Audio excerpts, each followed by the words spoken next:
Friends, thanks. Part 1, my dost IAS friend America visit watch చేసినందుకు. Friends, thanks. Part 1 watch చేసినందుకు. IAS దోస్త్ interview ఎంతో మాట్లాడడం జరిగింది కదా. Part 2 రికార్డ్ చేస్తాను. I will record in English also for non-Telugu speaking guys. Excuse me for recording it in Telugu.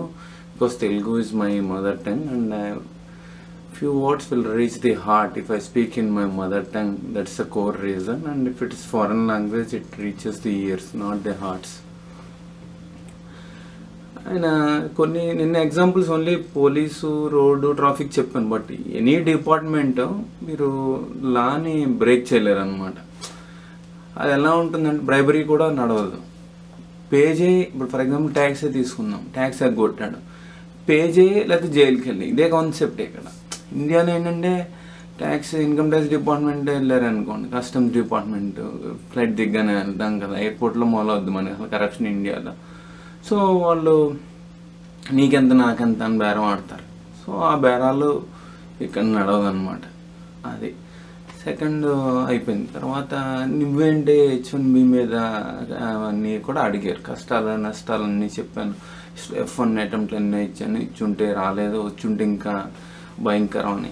25,000 మంది వస్తారనుకోండి yearly, 25,000 మందికి ఫుల్ టైం జాబ్స్ వస్తాయి. 5,000 మంది వర్క్ చేయరు కదా, మిగతా వాళ్ళందరూ ఇల్లీగల్ పార్ట్ టైం జాబులు చేస్తారు. సో రాను విద్యార్థి దశ నుండే అమెరికాలో ట్యాక్స్ని లాన్ బ్రేక్ చేయడం, ఇమిగ్రేషన్ లాన్ బ్రేక్ చేయడం మన వాళ్ళు నేర్చేసుకుంటారు. ట్యాక్స్ కట్టరు, ఇల్లీగల్గా పనిచేస్తారు. వీళ్ళని హైర్ చేసుకుని ఇండియన్ ఎంప్లాయర్స్ కూడా అమెరికన్స్ని హైర్ చేసుకుంటే 5,000 ఇవ్వాలి కాబట్టి వీళ్ళని హైర్ చేసుకుని 3,000 ఇస్తాడు. వాడు 2,000 నొక్కేస్తాడు, వాడు ట్యాక్స్ ఎగ్గొడతాడు, వీళ్ళు ఎగ్గొడతారు. సో నా ఇద్దరు కలిసి బ్రేక్ చేస్తారు. పోనీ ఇంత కష్టపడి ఏదో ఎంఎస్సి పెద్ద కష్టం కాదు, ఇండియాలో కష్టపడితే IITలో సీట్లు వస్తాయి. బట్ IITలు అందరికీ లేవు కదా, 5,000 IITలో ఉన్నాయి, ఇంకా ఎక్కువ ఉండాలి. 50,000 IITలు అంటే ఒక ఆయన ఆన్లైన్లో రాశాడు, నువ్వు డబ్బులు ఇస్తావా అని. ఏం డబ్బులు ఇవ్వడం ఇందిరా బాయ్, ప్రజలు కడతారు కదా. నిన్న కూడా వీడియో చూశాను, 50 లక్షల కోట్లు బయట ఉన్నాయి. పనామా వదిలేండి, పనామా అంత చిన్నది, అది అమితాబ్ బచ్చన్ గడ ఐశ్వర్యలంతా చిన్నది, అది చాలా పెద్దగా ఉన్నాయి. ఒక విజయమాలే బయట ఉన్నాడు, అలాంటి విజయమాలలు 6,000 తెలిసి స్టాటిస్టిక్స్ ప్రకారం ఇండియాలో ఉన్నారు. తెలియని వాళ్ళు 60,000 మంది ఉంటారు కదా. ఏం చేస్తున్నారండి నాకు కమెంట్లు రాసి అది హ్యాటర్స్ని పక్కన పెట్టద్దు. సో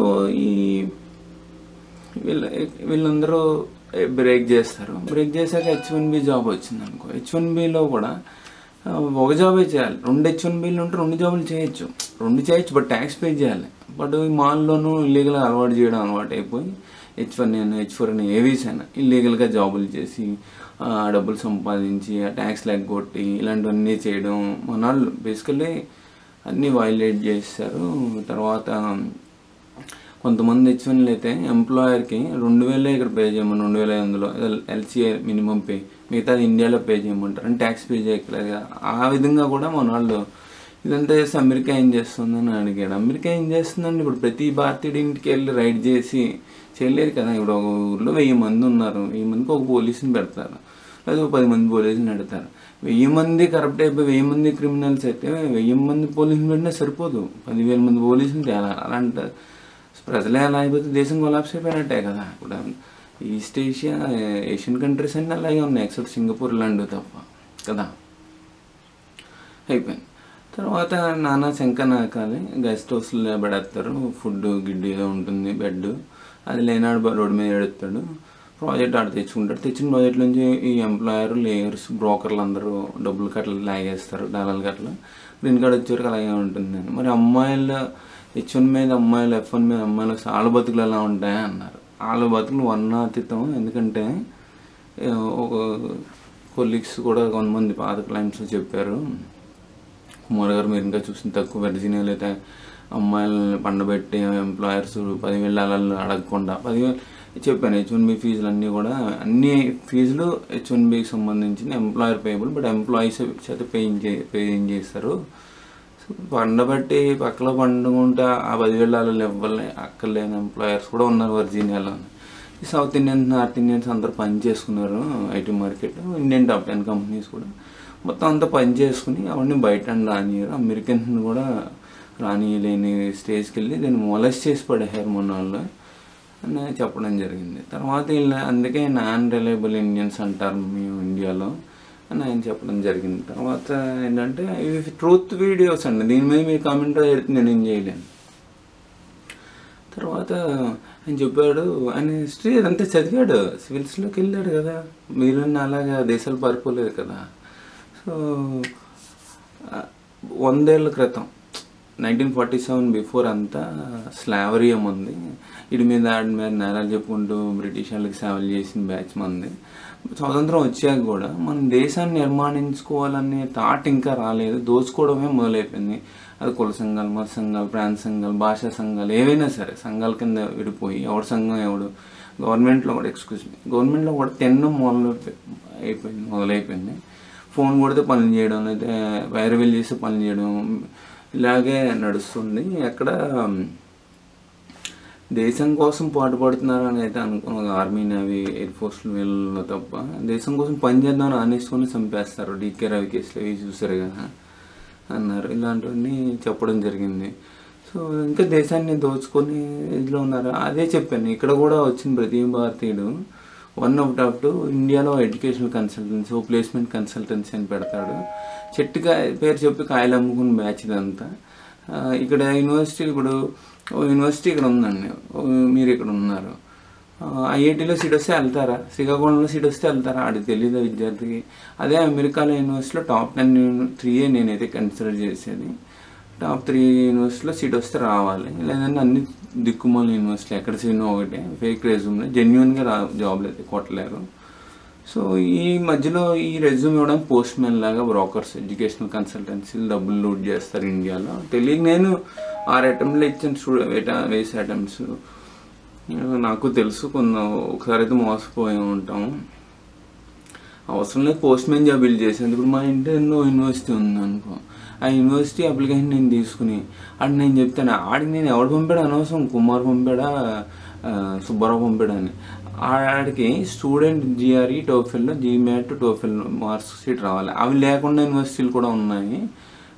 తర్వాత మార్క్స్ పంపారు, మార్క్స్ తీసుకుంటాడు అంతే. ఆడితో స్టేట్మెంట్ ఆఫ్ పర్పస్ ఎన్ని చూస్తారు వాళ్ళకే తెలుసు. బ్యాంక్ స్టేట్మెంట్లో 2 లక్షలు ఉన్నా, 2 కోట్లు ఉన్నా, మళ్ళీ వచ్చి ఇల్లీగల్ పార్ట్ టైం జాబులు చేస్తారు. ఇదంతా పేద దేశం నుంచి వస్తున్నామని వీళ్ళకి తెలుసు. చిన్న చూపేం చూడరు, బట్ చదువుకుని బాగుపడతాడేమో, వెనక్కి వెళ్తాడేమో అని బుక్ రూల్ ఉంటుంది. బట్ బుక్ రూల్ వైలేట్ చేస్తాము, ఇక్కడే ఉంటాము. ఓపెట్టి సిపెట్టి అని ఇస్తారా, వేరే కంట్రీస్లో ఎవరు ఇంచెక్క.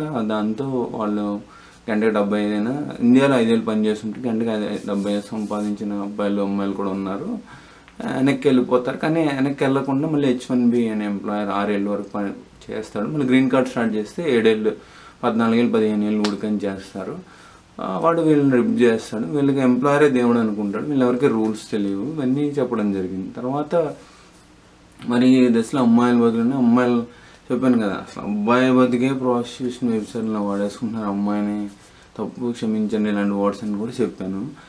నాకు బడి కొంతమంది కామెంట్ రాస్తారు, అసలు ఇక్కడ జరిగేదే అది కదా, దాన్ని వాళ్ళని రాయండి, ధైర్యం ఉంటే మీకు కామెంట్స్ అయిపోయిందా. తర్వాత ఇదంతా ఇలా నడుస్తుంది. అట్లా అమెరికా ఏం చేస్తుందంటే చెప్పాను కదా ఇందాక ఎగ్జాంపుల్లో, అమెరికా ప్రతి వాడు ఇండియాలో రైడ్ చేయలేదు కదా, గ్రీన్ కార్డు మొక్క ఏదో పడేస్తారు, కార్డు మొక్క.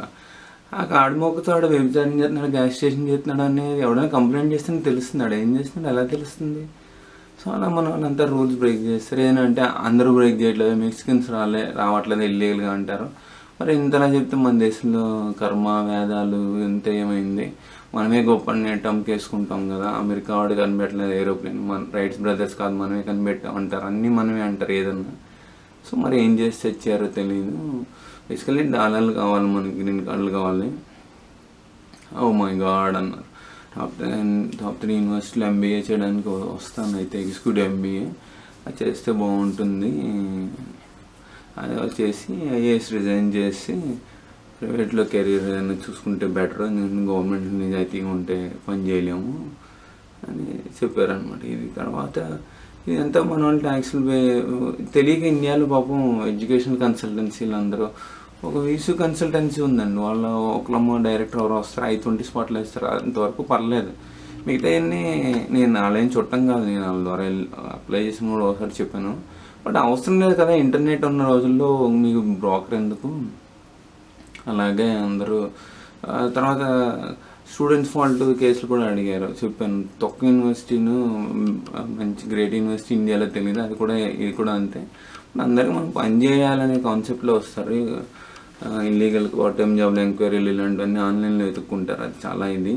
పని చేసి బాగా చదివి డ్రీమ్ ఉండి కంపెనీ వెనక్కి కంపెనీలు పెట్టిన వాళ్ళు హ్యాట్స్ ఆఫ్. అలా ఎవరు కనిపించలేదు ఇప్పుడు దాకా. ఎంతసేపు ఇక్కడ ఏదో సిలికాన్ వ్యాలీ మన వాళ్ళే కనిపెట్టారు, మన వాళ్ళే చేశారు, అమెరికన్ అంటారు, కానీ రియాలిటీ ఇది జరుగుతున్నది.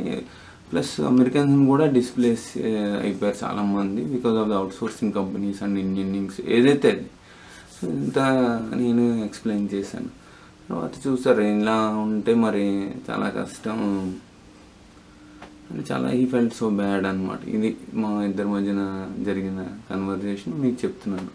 ధన్యవాదాలు ఈ వీడియో చూసినందుకు.